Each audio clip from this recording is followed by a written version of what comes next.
रुंसारि सिन बसुमतारी जाय बिथाङा बर' खौरां बिजोंनि ल'र आसामनिनो बियो सासे माने लामा दिन्थिगिरि जाय बिथाङा माने चिरां जिल्लानिनो आथिखाल चिरां जिल्ला कासिकत्रा ओनसोलाव थानाय भावलागुरि रेभिनिउ गामिनि बियो सासे माने सुबुंमोन बिथाङा आर'नाइ होननाय जे मोनसे निउस पेपार बेवहाय गिबियै माने 1986 आव बिथाङा एडिटर हिसाबै खामानि मावदोंमोन आरो बिथाङा 1996 निफ्राय बिथाङा जे बड'सा जे निउस पेपार बेखौ माने बिथाङा फाउन्डेसन खालामनायनि गेजेरजों बिथाङा माने जागायदोंमोन जि बड'सा निउस पेपारखौ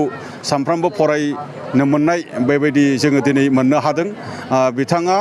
माने ल'र आसामनिनो सासे माने गोग्गाथाव आरो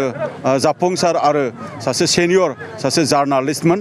जाय बिथांनि मुङै दिनै भावलागुरि मोनसे स्पर्ट्स क्लाबा दिनै क्रिकेट टुर्नामेन्ट माने खुंदों आरो बे क्रिकेट टुर्नामेन्टआव आङो बाहागो लाफैदों आरो बे क्रिकेट टुर्नामेन्टआव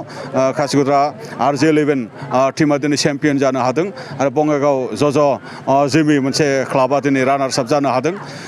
बे हाबाफारिखौ लानायनि थाखाय आङो दिनै अर्गानाइजार कमिटिनिसिम रोजा रोजा साबायखर बावदों मानो होनोबा सिन बसुमतारीया जे खौरां बिजोंनि सासे पायनियर खौरां बिजोंनि बिथाङा सासे गागि बिथाङा माने सासे मैखोम मोनसे बिहोमा दङ जोंनि जे बर' हारिनि माने जे सोलोंथाइ जौगानाय बा बर' हारिनि मोनसे जांख्रिथाय बा बर' हारिनि मोनसे रिनेसेन्स बा बर' हारिनि मोनसे रेभलिउसन बेखौ गावनि मिडियानि गेजेरजों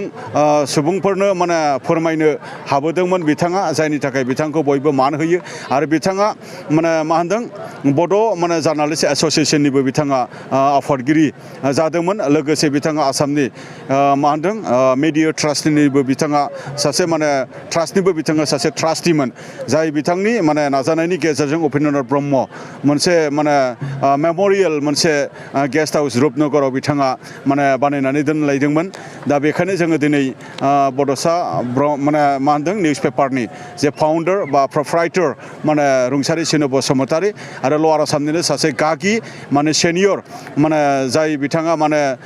2015 मायथाइयाव रुंसारि जादों बिथांनि मेम'रियाव दिनै जेनाखि मोनसे क्रिकेट जे टुर्नामेन्ट खुंदों बियो गाहामै गाहाम जालांबाय आरो बेबायदिनो जोंनि गेदेमा आरो सानसुमै जे जोंनि हारिनि सम्पद बिथांमोननि सान्थौ आरो सानस्रिखौ फेहेरनांगौनि थाखाय जायखिजाया हाबाफारिनि गेजेरजों जोङो खालामनांगोन आरो उन जोलै जे जोंनि माने यां बा निउ जेनेरेसनफोरखौ जोङो बेबायदिनो आगुनि जे जोंनि